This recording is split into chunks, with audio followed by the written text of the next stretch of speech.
Michael Zegen stars in the fourth season of The Marvelous Mrs Maisel. I'm David Buchanan with Gold Derby. Michael, this season starts with a really interesting problem for your character, which is he's having too much success with the club that he started last year. So I wanted to start there and ask you, over the course of the series, Joel has had some ups and downs, finding himself. Who is he, outside of his relationship with Midge? So how is it different now playing Joel when he's having, kind of such a high point for himself over the course of the series so far? I guess it's better than, the alternative when he first started out and everything's going wrong and he leaves his wife. At least now he seems to be sort of in his comfort zone, sort of, content, which is nice. I don't think he's been content for a while. So yeah, he seems to be happy. He's also in a relationship, it's such a cool character because he's kind of ever evolving, always evolving. And as an actor, I mean, that's what you want. You don't want somebody who's one note.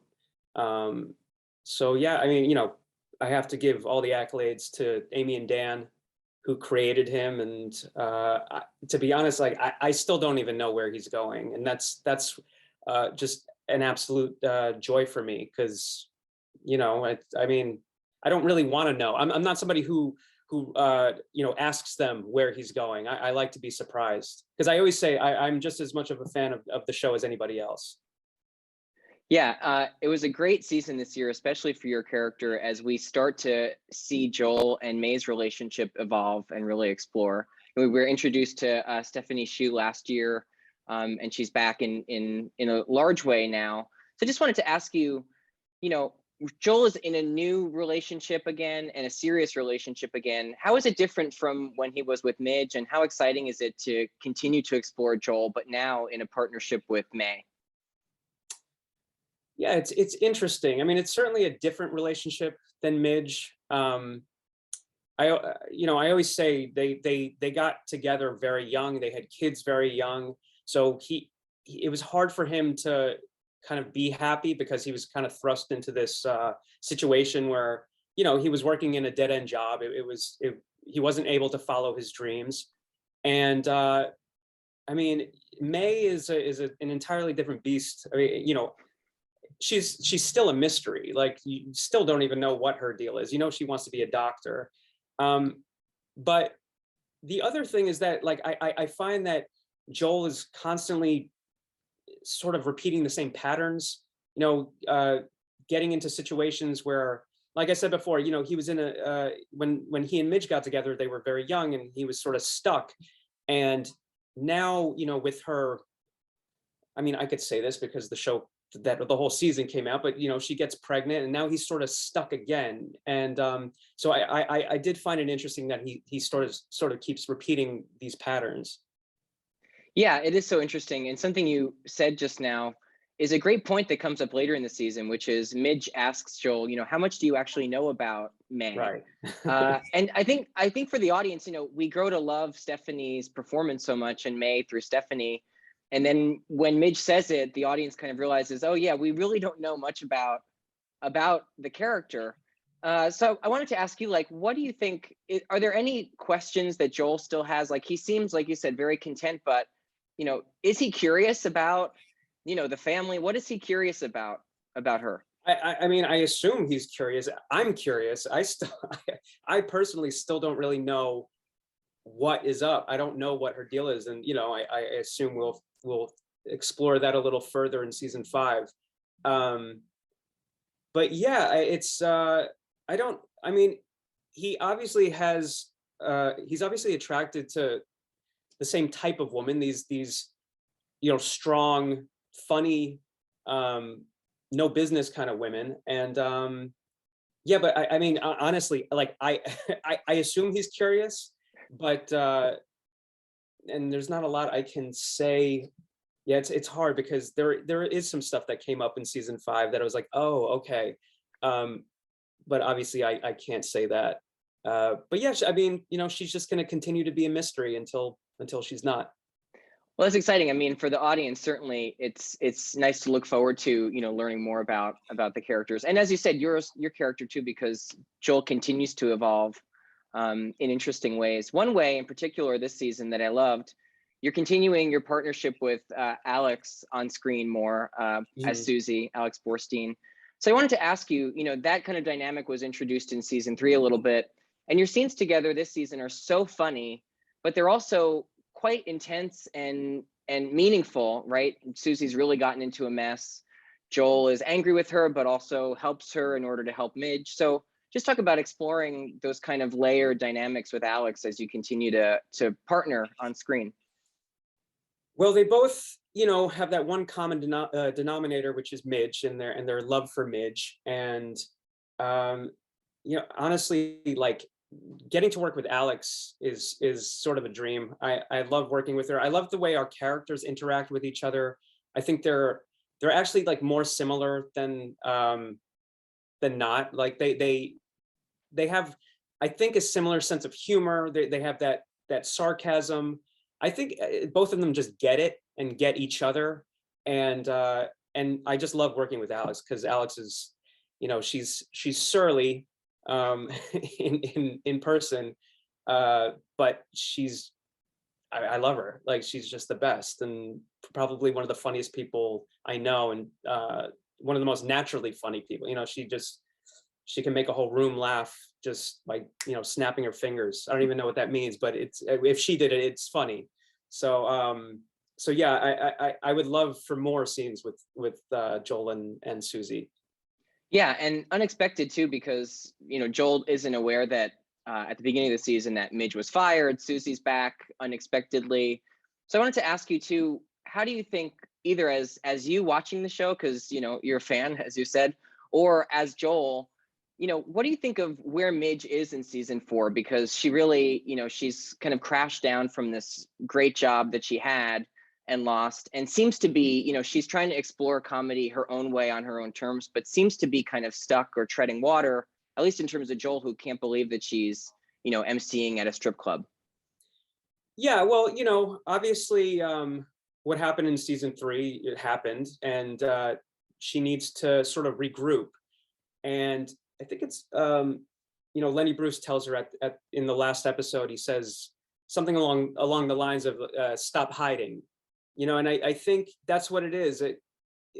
I think during season 4, she's kind of regrouping and figuring herself out, and sort of hiding in a way, and it's not till the end that it comes out she's ready to take on the world again.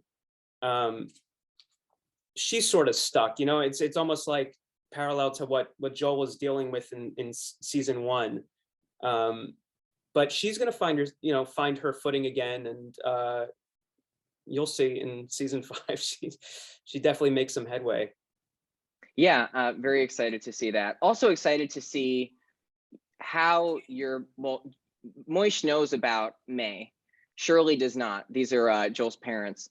So very interested to see how Shirley learns about May and their relationship. And I wanted to talk to you about, because you share a lot of scenes this season with Carolyn Aaron and Kevin Pollak, who Hmm. are always so delightful. I mean, they're really like the unsung heroes of the series. They're so funny. So I wanted to ask you about working with them this season in particular, but over the course of the years, they're so experienced. What have you learned from them, since you're one of the actors of the series that works with them most closely as their son on the show? Yeah, they are just such a joy. I mean, they're both so funny. Caroline can just talk, and you laugh just because of the way she talks, and just that voice. And Kevin's somebody who, I mean, I watched Usual Suspects like every day when I was in high school. I mean, I did, like, my friends and I would get, I remember we would rent the video like over and over and over again. And so to work with him and for him to play my father is, honestly, it's surreal. Um, so yeah, I mean, I just, I've learned something from everybody, and mostly that's just how to conduct yourself, and um, really just how to be a better actor from everybody. Um, and to have these people who've done so much uh, in their careers be my role models, it's I mean, our cast is just, it's not just them, it's everybody. I work with Tony Shalhoub. I get to work with Tony Shalhoub. Like, he texted me the other day. Like, that's, it's just, it's very surreal. I mean, I worked at a movie theater when Men in Black came out, and I remember him, and I just followed his career from that point on. And it's truly everybody I've learned from. And this is a cast where there's no egos, and we just show up to work and we have a great time because we know how precious this show is, and how shows like this don't come around very often. I mean, I myself, I've been doing this for 20 years, and I've never been in a situation like this where everybody's just, I in film, you have to, usually get to set very early. Sometimes, I wake up at 4 o'clock in the morning, and I don't like mind it, and that's just so rare. I love coming to set and seeing these people, and we laugh so much. I mean, that's what it is. That's what I've learned from them, is just how to have a good time. Yeah, I wanted to ask you more about working with Kevin, because that's one of the dynamics this season for your character that I think is so wonderful and sharp. Is, Joel seems to be seeking out Moish, at least for advice, more and more as the season goes on. What do you think is going on? Like, what is it about Joel's life and relationship and business right now that he's turning to Moish more and more? Because the relationship has always been there, but I found it really touching this season, how honest and open they are with one another.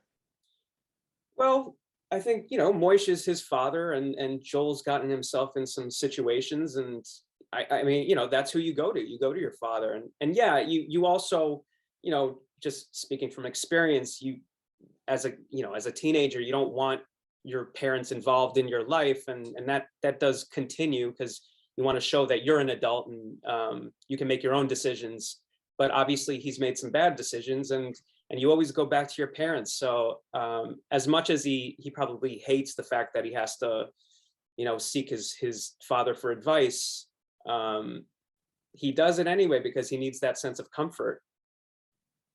Yeah, and the season finale for your character is very emotional, because Moish, collapses. He has a heart attack. He's unconscious, and Joel is at his bedside for, days, kind of waiting to see if he's going to pull through. Mm-hmm. Can you talk about bringing your character to that emotional place? Because obviously the series always deftly balanced, comedy and drama and emotion, but this is somewhere that Joel really hasn't had to go before. So just talk about, bringing the character there and finding what that's like for him. Well, I think he feels responsible for what happened. He clearly told his father the situation, and his father passes out, which, by the way, was, I know it's not supposed to be funny, but it's one of the funniest scenes I think that the show has ever done, especially because that wasn't Kevin falling, but it looks like they took Kevin's face and put it on Kevin's stunt double, and you wouldn't know the difference. It's really insane. So but yeah, yeah, it's he feels responsible. So I guess I had to go there, and it's not too difficult to go there. I mean, the writing is so good on this show, and strangely enough, it's like, I mean, this is going off topic a little bit, but like, I've worked on a lot of shows, and this show in particular, the dialogue, yes, there's so much of it, and yes, you have to talk so fast, but it's actually kind of easy to memorize. It's just, good writing, I think, is just easier to memorize, and this really is no exception. But yeah, it's I don't know. I mean, I just kind of follow what they give me, and just take it from there. And it wasn't too hard to feel that sense of responsibility and sadness, and yeah, and I mean, when I get to work with these wonderful actors, I guess it definitely helps. Right. Let's talk more about the ensemble, because this season in particular, so many great big ensemble scenes with the majority of the cast together, which I have to imagine, after a pandemic delay and shutdown, to finally come back to set, with precautions. But to be around the dinner table, you know, all the Maisels and the Weissmans, or be at the theater, or be at Coney Island, like, you know, challenging in terms of, you know, always these one shots, and it's very technically involved show, but I just have to imagine so joyous to be, you know, in a room with these dozen or so people again. Oh yeah. You know, we just had a little break, and today was our first day back, and I was actually just like so excited to see everyone. And we still keep in touch, you know, and I see people here and there during our breaks. But it's just, it's the best. It's the best cast I've ever been a part of. And like I said before, you know, there's no egos. Everybody knows how special this show is, so we don't take it for granted. I know this is our last season, and I don't think it's really hit yet. You know, we're still early in the process, but yeah, I love everyone. I mean, everybody, you know, it's funny because like it's hard to watch myself when I watch the show. Like I said before, I'm a huge fan of this show, but it is hard to watch me. But I love watching what everybody else does, because we do these table reads, and you read what everyone else does, but then to actually see it is a whole different story. But yeah, I've never been a part of a cast that's been this much like a family, and I've been on great shows with great casts, but I don't know, this one is just, it's just different, and I'm gonna miss everyone terribly when it's over. Yeah, that really translates on the screen. I mean, you can just feel the kind of camaraderie in the, you know, in the characters, but also just on the series. I Okay, mean, two. you know, I just want to say, like, Yeah. these family scenes that we do, I think, are my favorite, just because everybody's there. And yeah, they're really hard, and they usually take, you know, a couple of days at least to film, like a dinner scene, you know, because you have to get everybody's coverage going around the table, and it's hard, and there are a lot of lines, and you have to know exactly where your line comes in, and they always want it fast. But they're just my favorite because I get to see everybody, and we get to talk and laugh, and it's just a joy. It really is. Yeah, and before I let you go, we're talking on the afternoon after the Tony nominations. A production you were in earlier in the season, Trouble in Mind, was nominated for Best Revival. Some of the cast was nominated as well. Just talk to me about going back to Broadway after the pandemic closure, doing this play, which, you know, is so special and important, and bringing it to Broadway for the first time, and just, you know, celebrating that recognition. Yeah, I mean, I couldn't be happier for, you know, our cast and our play and our director Charles, Charles Randolph Wright, who spent 15 years trying to get this play to Broadway. Because to be honest, I had never heard of the play Trouble in Mind. I had never heard of Alice Childress, and I'm almost embarrassed to say I'd never heard of her, because when I read this play, which was written in 1955, I couldn't believe that it was written in 1955. I mean, it's just as relevant today as it certainly was then.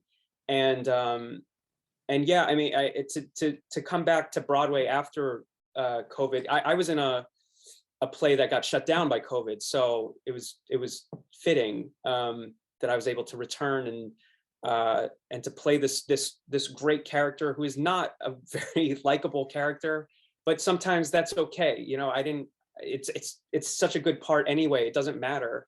And every character, I think you have to find those little bits of humanity in them. So I can't just say he's not a good guy, because, you know, there's little pieces that show that he has some empathy. But yeah, it's such a wonderful play, and I think and for those who don't know, it's about Black representation in the theater, which couldn't be more relevant, you know, or underrepresentation in the theater. And yeah, and for those of you who didn't see it, I think it's going to be on PBS at some point. They taped a few different shows, so I think they're piecing them together, and it's going to be on PBS. And actually, we're talking about doing a movie version separate from the play. So kind of like what Netflix did for Ma Rainey's Black Bottom. So we're talking about doing that, and we have the rights to it, and we'll see what happens. Wow, that's incredibly exciting. I'm very happy to hear that. Yeah. Michael Zegen, congratulations on the 4th season of The Marvelous Mrs. Maisel. Congrats on the Tony recognition for the production. And thanks so much for talking to Gold Derby today. Oh, thank you so much.